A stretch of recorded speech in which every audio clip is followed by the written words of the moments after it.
हे बघ, ही सर्जरी जरा वेगळी सर्जरी आहे आणि सगळ्यांनी फार ऐकलेली नसते, त्याच्यामुळे तुझा प्रश्न चांगला आहे. आत्ताची येऊन गेलेली मुलगी आहे, तिला वजायना नाही आहे, म्हणजे योनिमार्ग नाही आहे. त्याला आम्ही MRKH म्हणतो. म्हणजे जन्मताच गर्भाशय आणि योनिमार्ग बनतच नाही. तर गर्भाशय ठीक आहे, पण आपल्याला योनिमार्ग तरी बनवला पाहिजे, बरोबर? तो योनिमार्ग बनवण्यासाठी आपण लॅप्रोस्कोपिक निओव्हजायना क्रिएशन करतो.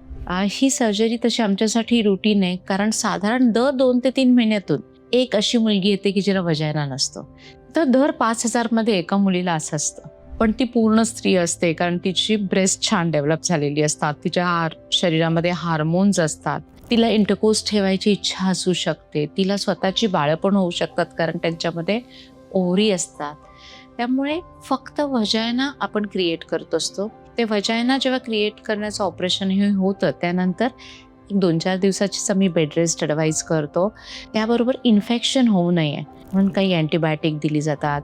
डॉक्टरांच्याकडे फॉलोअप गरजेचा असतो, कारण हिलिंग कसं झालं हे डॉक्टर बघत असतात. त्याचबरोबर फॉलोअपला डॉक्टर सगळे ॲडवाईस देतात की काय काय केलं पाहिजे, स्वच्छता पाळली पाहिजे, कारण त्या जागेचं इन्फेक्शन नाही झालं पाहिजे.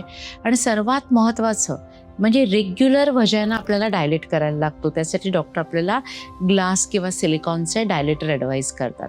त्या डायलेटरवर लुब्रिकंट लावून वजायना आपल्याला कायम डायलेट करावा लागतो. पुढे लग्न झाल्यानंतर जेव्हा इंटरकोर्स सुरू होतो, तेव्हा त्यांचा तो रेग्युलरली इंटरकोर्सच्या माध्यमातून वजायना डायलेटेड राहतो. हे जर वजायनल डायलेटेशन आपण केलं नाही तर योनिमार्ग परत छोटा होऊन जाण्याची शक्यता असते.